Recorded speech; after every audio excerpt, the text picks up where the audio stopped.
เป็นยังก่อแล้วมากครั้งนี้โดนัทนะขับสมมติโดนัทมีแฟนใหม่เลยเฮ็ดยังไงเตะน้ำเลยเตะน้าแฟนใหม่โดนัทนะมึนใส่มันหอมมึนใส่ผู้ใดมึนใส่โดนัทหรือมึนใส่อันแฟนโดนัทโบแมนมึนใส่บักหลงเห็ดบักลองเฮ็ดมันให้โบแมนงูขำอะไรปีนลงพุ้นบ่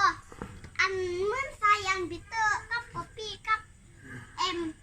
เป็นยังข้าเจ้าเป็นยังกันข้าเจ้ามักลิ้นตอนเขียนมันลมแฟนลูกฉัน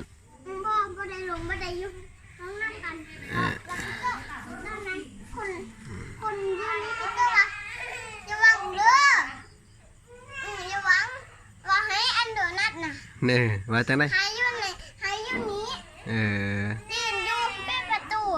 เฮ็ดยังลูกยืนโดนัทยืนให้อยู่นี้แหละแล้วปีเตอร์ว่ายังก่อคำจีไปหันหลอกเอาแล้วว่าเอาเด้อระวังได้1กับลงมาส่งให้เด้อ